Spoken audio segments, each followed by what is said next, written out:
बिस्मिल्लाहिर्रहमानिर्रहीम। आज हम पढ़ने जा रहे हैं सेकंड ईयर का नेक्स्ट टॉपिक, जिसमें आज हम पढ़ेंगे अल्केन्स के हवाले से। और अल्केन्स को हम पैराफिन्स क्यों बोलते हैं, इसकी चंद प्रॉपर्टीज और इसके दो रिएक्शन जो आपके पास यहाँ पे मौजूद हैं, यानी कि उसको प्रेपरेशन के हवाले से जो उसके दो रिएक्शन बनते हैं उसको पढ़ेंगे। इंतहाई आसान टॉपिक है, कोई मुश्किल वाली बात नहीं है इसे। तो शुरू करते हैं। सबसे पहले अगर आप देखें, कहते हैं अल्केन जो है वो आपके पास क्या है, सिंपलेस्ट ऑर्गेनिक कंपाउंड है, सबसे सिंपलेस्ट ये वाली है। अगर कहीं सिंगल बॉन्ड है तो आप आसानी से नाम दे सकते हो। जहां पे डबल या ट्रिपल बॉन्ड आता है वहां पे जाके आपके लिए क्या होती है, कॉम्प्लेक्सिटी होती है, वहां पे जाके आपको प्रॉब्लम होती है इसको नाम देने में। तो ये चूंकि आपके पास क्या है, बिल्कुल आसान है, दैट्स व्हाई आप इसे क्या कह सकते हो, ये आपके पास क्या है, सिंपलेस्ट ऑर्गेनिक कंपाउंड है। दूसरा इसका यहां पे ये फार्मूला, जनरल फार्मूला, इस जनरल फार्मूला के थ्रू क्या है कि अगर आपको कार्बन की तादाद का पता है तो आप हाइड्रोजन की तादाद निकाल सकते हैं, बजाय आप पूरी चेन लिखें और चेन लिख के आप बाद में क्या करें, उसको ये उसका फार्मूला लिखें। तो सबसे आसान तरीन देखें जी, अगर आपके पास कार्बन की तादाद क्या है, 1, ठीक है, सी आपके पास क्या है, 1। तो अगर n इज इक्वल टू 1 है तो H 2 इंटू 1 प्लस 2, तो आपके पास H की तादाद क्या हो जाएगी, 4। इसी तरह कार्बन की तादाद 2 है तो आपके पास यहां पे क्या हो जाएगा, H की तादाद 6 हो जाएगी। कार्बन 3 है तो इसी तरह H की तादाद जो है वो बढ़ती जाएगी।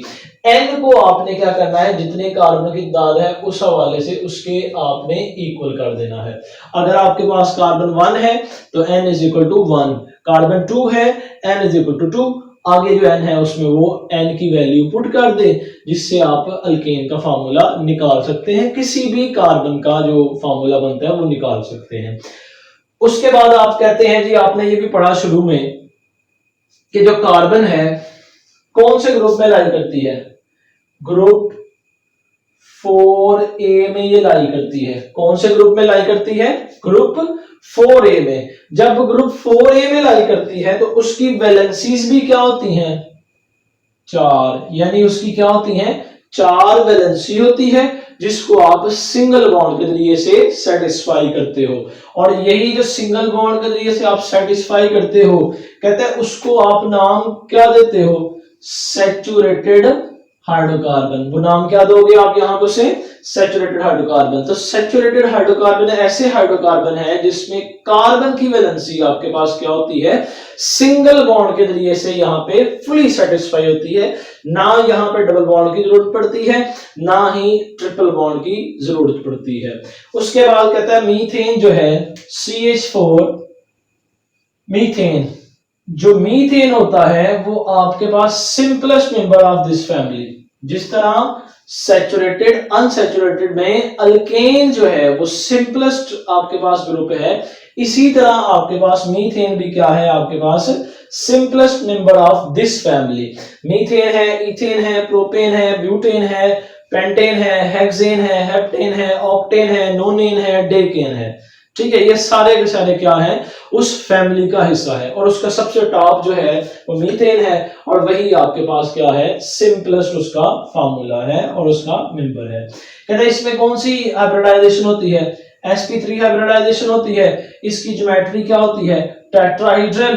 Tetrahedral mean 4 corner geometry. कौन सी ज्योमेट्री होती है, 4 कॉर्नर, यानी कि टेट्राहीड्रल ज्योमेट्री। अगर आपने sp3 हाइब्रिडाइजेशन अच्छी तरह पढ़ा तो वहां पे जो एग्जांपल थी वो मीथेन की ही थी। ठीक है, उस मीथेन के जरिए से भी क्या है आपके पास, आपने sp3 हाइब्रिडाइजेशन को किया था। अब इसमें आपके पास अल्केन का हमने अच्छा, अल्केन के अलावा एक और चीज, पैराफिन्स। पैराफिन्स क्या होते हैं, अल्केन चूंकि लेस रिएक्टिव होती है, ठीक है, बहुत कम रिएक्शन देती है, लेस रिएक्टिव होती है। अच्छा, अब ये लेस रिएक्टिव क्यों होती है, जब आपके पास सिंगल बॉन्ड होगा तो सिंगल बॉन्ड हमेशा सिग्मा होता है। तो जब सिग्मा बॉन्ड होता है तो सिग्मा हमेशा टाइटली बॉन्डेड होता है, दो न्यूक्लियाई के दरमियान में बॉन्डेड होता है। जब वहां बॉन्ड होता है तो उसे तोड़ना मुश्किल होता है, जब वो उसे टूटेंगे नहीं, तोड़ेंगे नहीं, तो आपके पास उसकी यहाँ पे जो है वो लीस्ट रिएक्टिविटी यहाँ पे शो होगी। दैट्स वाई आपके पास अल्केन्स जो है वो कम रिएक्शन देते हैं, इन्हीं वजह से उसे क्या कहते हो, पैराफिन्स। फिन्स देखें यहां पर, अगर हम इसका लफ्जी मतलब भी कर लेते हैं ताकि वो भी आपको याद हो जाए। पैरा से मुराद होता है लेस, और अफिन्स जो है उससे मुराद होता है अफिनिटी। अफिनिटी मीन सलाहियत, उसके रिएक्शन देने की क्या है, कम सलाहियत होती है। दैट्स वाई उसे आप क्या कहते हो, पैराफिन्स का नाम देते हो। सबसे पहले आपके पास आ गया method, general method of preparation. Main heading ये है कि आपने प्रेपरेशन के हवाले से जो उसके जनरल मेथड बनते हैं उस हवाले से बताना है। अब इसमें 5 मेथड हैं। हाइड्रोजनेशन के हवाले से आज हम पढ़ेंगे, फ्रॉम अल्केन हैलाइड के हवाले से हम ये दो जो है टॉपिक आज पढ़ते हैं। देखिए इक्वेशन लिखी हुई है, देखने में मुश्किल है, इंतहाई आसान है, किसी किस्म की कोई प्रॉब्लम नहीं यहाँ पे। अच्छा, इसमें जो आपके पास पहला है ना, हाइड्रोजनेशन ऑफ अनसैचुरेटेड हाइड्रोकार्बन, अगर आप इसके लफ्जी मतलब को जान गए तो ये कोई चीज मुश्किल नहीं है। देखिए हाइड्रोजनेशन आप इसे किसे कहते हो, हाइड्रो वर्ड निकला है हाइड्रोजन से, जिनेशन से मुराद होता है एडिशन करना, ठीक है, समझ गए लफ्जी मतलब। हाइड्रोजनेशन से मुराद क्या होता है, एडिशन ऑफ हाइड्रोजन, किसमें, अनसैचुरेटेड हाइड्रोकार्बन। अभी आप पढ़ के आए जो अल्केन होती है वो क्या होती है, सैचुरेटेड, यानी जहां पे सिंगल बॉन्ड होता है वो आपके पास क्या है, सैचुरेटेड। तो इससे मुराद है कि आपके पास या तो ये डबल बॉन्ड है या ट्रिपल बॉन्ड है, यानी हमने डबल या ट्रिपल बॉन्ड के अंदर क्या करना है, H2 हाइड्रोजन को ऐड करना है, जिससे क्या होगा, वो डबल या ट्रिपल बॉन्ड जो है वो ब्रेक हो जाएगा और आप उसे दोबारा से किसमें लेके आ सकते हो, अल्केन के अंदर, सैचुरेटेड हाइड्रोकार्बन के अंदर। एक और एग्जांपल के जरिए सब समझाता हूं। अगर आपके पास डबल बॉन्ड है या ट्रिपल बॉन्ड है, उसमें आप H2 ऐड कर दो तो उससे क्या होगा, वो डबल या ट्रिपल बॉन्ड ब्रेक होगा और वो किस में कन्वर्ट हो जाएगा, सिंगल बॉन्ड में कन्वर्ट हो जाएगा। तो इस तरह भी आप क्या कर सकते हो, अल्केन्स की प्रेपरेशन करवाई जा सकती है। एक और चीज यहाँ पे, हाइड्रोजनेशन ऐड करने का फायदा क्या है, हाइड्रोजनेशन ऐड करने का फायदा ये है, इससे आप डबल या ट्रिपल बॉन्ड से सिंगल बॉन्ड में जो हाइड्रोकार्बन है वो ऑब्टेन करते हो। इसके अलावा आप इससे जो ऑयल होता है या आपके पास जैसे वेजिटेबल ऑयल है उसको आप वेजिटेबल घी के अंदर भी कन्वर्ट करते हैं, अभी हम उस हवाले से डिस्कशन करते हैं। यहाँ पे सेबिटर सेंडर जो है रिएक्शन है, ये आपके पास केमिस्ट थे, 2 साइंटिस्ट थे, फ्रेंच साइंटिस्ट थे, इन्होंने 19वीं सेंचुरी के अंदर इस रिएक्शन के ऊपर काम किया। अब देखिए ये RCH डबल बॉन्ड CH2। अच्छा, अब ये जो डबल बॉन्ड है ये किसको रिप्रेजेंट करता है, इस अनसैचुरेटेड हाइड्रोकार्बन को। जिसमें डबल बॉन्ड होगा, ट्रिपल बॉन्ड होगा, वो अनसैचुरेटेड होगा। जहां सिंगल बॉन्ड होगा, सिर्फ सिंगल बॉन्ड, सारे बॉन्ड सिंगल हो, कोई भी डबल या ट्रिपल ना हो, तो वो आपके पास क्या होगा, सैचुरेटेड होगा। अब आपके पास H2 है, हाइड्रोजन गैस। हाइड्रोजन गैस जब हम ऐड करते हैं, एक और चीज आप अपने माइंड में रख लें कि अगर 2 हाइड्रोजन ऐड होते हैं तो एक बॉन्ड जो है वो क्या होगा, ब्रेक होगा, ठीक है, इस चीज को आपने जरूर याद रखना है।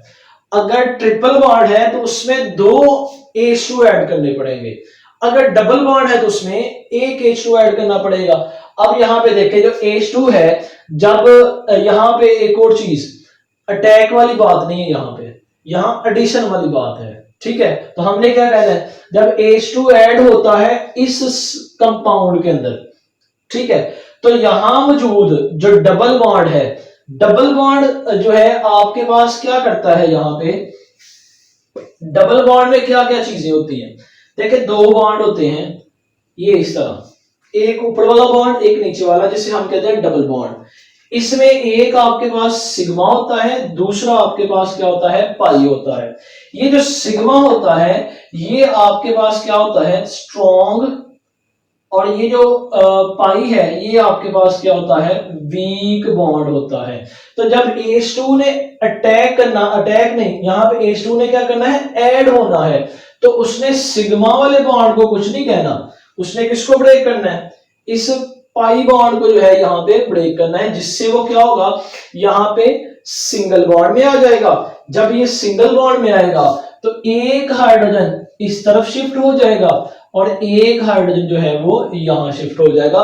इसकी सूरत आप यहां देख सकते हैं, यहां पे देखें R है, CH था, एक H यहां पे ऐड हो गया, CH2 हो गया, CH2 था, एक H ऐड हुआ तो CH3 बन गया, जिससे मुराद क्या हुआ, आपके पास वो जो डबल बॉन्ड है वो यहां पे ब्रेक हो गया। ये तमाम काम 200 से लेके 300 डिग्री सेल्सियस टेम्परेचर के अंदर होता है। उसके अलावा निकल जो है वो सॉलिड कैटलिस्ट के तौर पे जो है यहाँ पे इस्तेमाल होता है, जिसकी मौजूदगी में ये रिएक्शन होता है। ये आपके पास अल्कीन थी, ये आपके पास अल्केन है, यानी हम अनसैचुरेटेड से सैचुरेटेड में कन्वर्ट कर सकते हैं।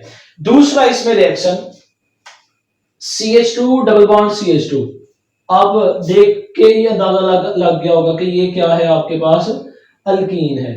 पूरा नाम कोई ना दो, आप सिंपली इसे जो है अल्कीन लिख दो।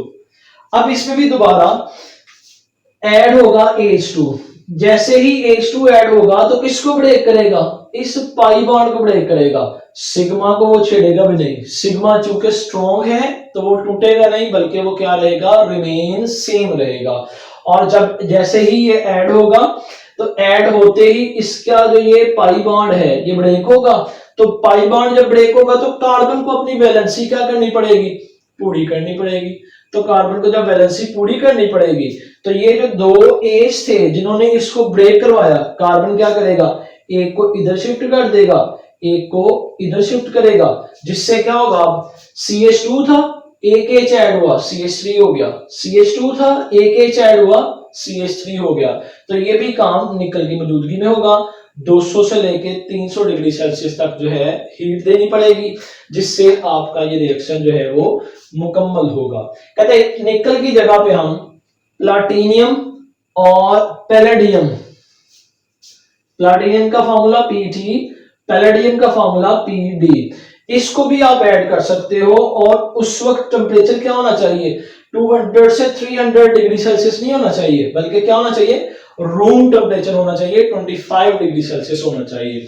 इनको हम यूज इसलिए नहीं करते क्योंकि ये क्या होता है, एक्सपेंसिव होता है निकल से, निकल सस्ता होता है, आसानी से मिल जाता है, आपके पास सॉलिड कैटलिस्ट में होता है, टेम्परेचर ही बस ज्यादा लगाना पड़ता है, और तो इसमें कोई एक्सपेंसिव वाली बात नहीं है। प्लाटिनियम और पैलेडियम को अगर यूज करेंगे तो 25 डिग्री सेल्सियस, मगर ये महंगा होता है, लिहाजा हम निकल के साथ ही इस रिएक्शन को परफॉर्म करवा देते हैं। इसके अलावा घड़ों में इस्तेमाल होने वाला जो वेजिटेबल ऑयल है, कहता है ये जो डबल बॉन्ड है ये वेजिटेबल ऑयल है। जब इसमें आप हाइड्रोजन ऐड करते हो तो वो किसमें चेंज हो जाता है, वेजिटेबल घी में। तो इस मार्केट के अंदर ये जो प्रोडक्ट बनती है वेजिटेबल घी की, उसके जरिए, इस रिएक्शन के जरिए से आप क्या करते हो, वेजिटेबल घी हासिल करते हो। हाइड्रोजनेशन ऑफ अनसैचुरेटेड हाइड्रोकार्बन के जरिए से आपको फायदा क्या है कि आप वेजिटेबल घी को प्रोड्यूस करते हैं, जो घरों में इस्तेमाल किया जाता है, या जरूरियत जो तहत है वहां पे इसको इस्तेमाल किया जाता है। दूसरा आपके पास from alkyl halide, alkyl halide का हमने फार्मूला पढ़ा कि X जो है वो क्लोराइड ग्रुप को, हैलाइड ग्रुप को रिप्रेजेंट करता है, R जो है वो अल्काइल को रिप्रेजेंट करता है। तो अगर कहीं RX लिखा हो तो उससे मुराद क्या होता है, अल्काइल हैलाइड लिखा होता है। आपकी बुक के ऊपर लिखा हुआ है एन अल्केन, अल्केन कौन सी होगी, जिसमें सारे के सारे क्या होंगे, सिंगल बॉन्ड होंगे, जिसका जनरल फार्मूला क्या होगा, CnH2n+2 होगा, जिसकी वैलेंसीज क्या होंगी, यहाँ पे 4 होंगी, और वो सिंगल बॉन्ड के जरिए से होंगी, जो सैचुरेटेड हाइड्रोकार्बन होगा, और उसके बाद जिसमें sp3 हाइब्रिडाइजेशन और उसके टेट्राहेड्रल ज्योमेट्री होगी। वो अल्केन आपके पास क्या होता है, प्रोड्यूस होता है, बनता है कब, जब आपके पास अल्काइल हैलाइड जो है रिएक्ट किसके साथ करे, जिंक के साथ रिएक्ट करे, किसकी मौजूदगी में, एक्वस एसिड की मौजूदगी में। ऐसा एसिड जो आपके पास पानी के अंदर जो है वो क्या होता है, डिसॉल्व हो जाता है, उसे आप क्या बोलते हो यहाँ पे एक्वस एसिड। जैसा कि आपके पास HCl है, तो जब वो पानी में डिसॉल्व होता है तो वो क्या करता है, अपने आयन में चेंज हो जाता है, H पॉजिटिव और Cl नेगेटिव के अंदर जो है वो चेंज हो जाता है, तो उसको आप क्या बोलते हो यहाँ पे, एक्वस एसिड बोलते हो। एक्वस एसिड क्या होता है, N acid that dissolve in water, this is called aqueous acid. तो इसके अलावा एसिटिक एसिड भी होता है, वो भी पानी के अंदर डिसॉल्व होके अपने आयन में चेंज हो जाता है, दैट्स व्हाई आप उन्हें एक्वस एसिड का नाम देते हो। अब हम जो है यहाँ पे जनरल फार्मूला जो है उसको करेंगे। आपको पता होना चाहिए कि ये जो RX है ये किसको रिप्रेजेंट कर रहा है, अल्काइल हैलाइड को। किसकी मौजूदगी में रिएक्शन होगा, जिंक की मौजूदगी में। और जिंक किसकी मौजूदगी में रिएक्ट करेगा, एक्वस एसिड की वजह से। ठीक है, ये जो H पॉजिटिव और X नेगेटिव है, X नेगेटिव क्या होता है या X क्या होता है, हैलाइड ग्रुप होते हैं। तो यानी ये HCl हो गया या आपके पास एसिटिक एसिड, यहाँ पे HCl या H क्लोराइड जो है वो आपके पास यहाँ पे होगा। अब देखिए आपके पास रिएक्शन क्या है कि इस जिंक ने क्या करना है, यहां से इसके ऊपर अटैक करेगा, ये जो आपके पास RX है, वहां से इस X को क्या कर देगा, ब्रेक करेगा, और यहां मौजूद ये भी X नेगेटिव है, इसको भी क्या करेगा, रिसीव करेगा, जिससे क्या बन जाएगा, जिंक ने एक X यहां से लिया, एक X यहां से लिया, 2X हो गए, जिस वजह से क्या बनेगा, जिंक X2, जिसको आप कहते हैं जिंक जो है हैलाइड कहेंगे। और बाकी आपके पास क्या बचा, ये H बच गया और ये R बच गया, जिन्होंने दोनों ने मिलकर क्या किया, यहाँ पे RH जो है वो बॉन्ड यहाँ पे बना दिया। अब उसके बाद यहाँ पे कहते हैं एग्जाम्पल जो है, सिंपली एग्जाम्पल देखें, आपके पास R है ना, तो R को रिप्रेजेंट किया गया CH3 के साथ, और I जो है वो X का काम दे रहा है, जिंक SH है, H पॉजिटिव SH है, यहाँ पे X की जगह पे क्या कर दिया, I लगा दिया। एक बात जरूर याद रखें, जो X यहाँ पे होगा, जैसे ये X है, जो आपके पास अगर I है, यहाँ पे आयोडाइड है, तो यहाँ भी I होगा। अगर यहाँ पे क्लोरीन है तो यहाँ भी क्लोरीन होगा, अगर यहाँ पे ब्रोमीन है तो यहाँ भी ब्रोमीन होगा, फ्लोरीन नहीं होगा। फ्लोरीन का मतलब क्या है कि फ्लोरीन वेरी रिएक्टिव होता है, टेस्ट ट्यूब के अंदर क्या होता है, वो रिएक्शन नहीं देता, रिएक्टिविटी की वजह से टेस्ट ट्यूब को वो क्या कर देता है, ब्रेक कर देता है। दैट्स व्हाई हम यहाँ पे फ्लोरीन के अलावा ब्रोमीन जो है, क्लोरीन और आयोडीन वगैरह को यूज करते हैं। तो अगर यहाँ पे आयोडीन है तो यहाँ भी क्या हो जाएगा, आयोडाइड यानी कि आयोडीन ही होगा।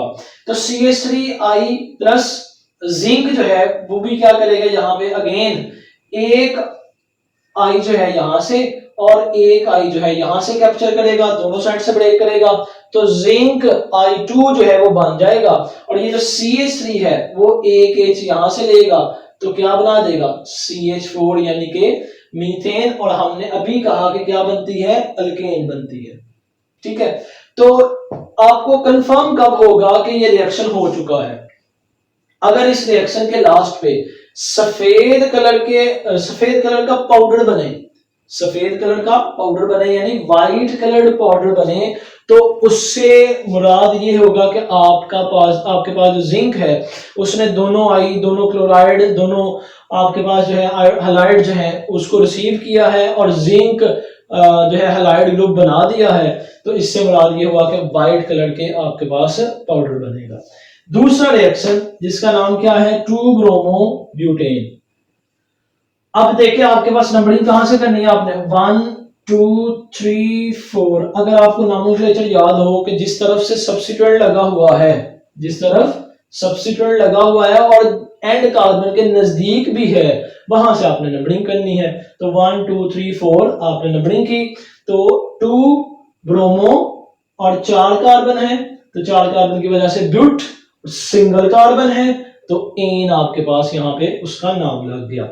अब जिंक की मौजूदगी में आपके पास ये क्या है, ये वो वाला एसिड है जिसे आपने नाम दिया एक्वस एसिड का, आपने यहां पर से नाम दिया। अब जैसे ही जिंक ने क्या किया, यहां पे अटैक किया, तो यहां से इसको ब्रेक कर दिया और यहां से इसको रिसीव किया, तो क्या बना यहाँ पे, ZnBr2 यहाँ पे बन गया, जिसे आप क्या बोलते हो, जिंक ब्रोमाइड। तो जिंक ब्रोमाइड भी क्या करेगा, सफेद कलर का पाउडर जो है वो शो करेगा at the end of reaction, जिससे आपको कंफर्म होगा कि रिएक्शन यहाँ पे स्टॉप हो चुका है। अब आप यहाँ पे देख लें, जो एज है वो क्या होगा, यहां से चूंकि Br निकला है, अब यहाँ पे कार्बन को एक एज चाहिए ताकि आप अपनी वैलेंसी को क्या कर सके, पूरा कर सके।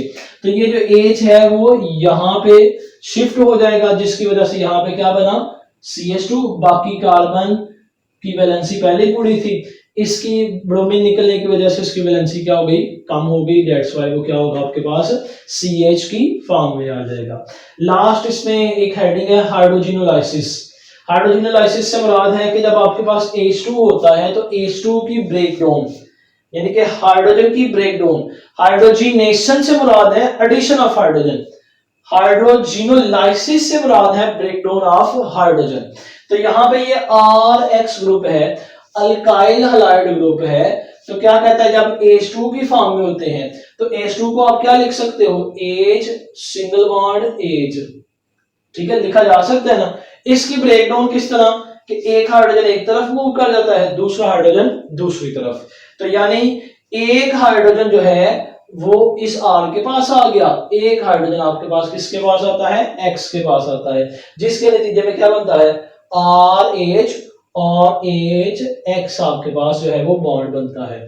इसी तरह आपके पास ये तो जनरल रिएक्शन था ना, ये एग्जांपल आपके पास आ गई CH3I। अब जो CH3 है ये आपके पास है मिथाइल, और I क्या है आपके पास, मिथाइल आयोडाइड। जब ये H2 की मौजूदगी में रिएक्शन देता है तो एक H इस CH3 के पास जाता है तो क्या बनाता है, CH4, जिसे आप क्या नाम देते हो, मीथेन का। और लास्ट पे कहता है कि एक H जो है I के पास आता है तो वो क्या बना देते हैं, हाइड्रोजन आयोडाइड बनाते हैं। और यहाँ पे कैटलिस्ट जो है पैलेडियम और चारकोल की मौजूदगी में क्या किया जाता है, हीट दी जाती है, जिससे क्या होता है आपका रिएक्शन यहाँ पे मुकम्मल हो जाता है। और इससे आप जो है वो क्या कर सकते हो, हाइड्रोजिनोलाइसिस वाला रिएक्शन दे सकते हो। अब इसमें एक चीज देखें, जो जिंक है वो 2 इलेक्ट्रॉन या 2 जो है आपके पास जो एटम है वो रिसीव करता है। जिंक में आपने पढ़ा होगा +2 इसकी जो है वो चार्ज उसके ऊपर पड़ा होगा। अब +2 से मुराद ये है कि ये 2 इलेक्ट्रॉन क्या करता है, यहाँ पे गेन कर सकता है।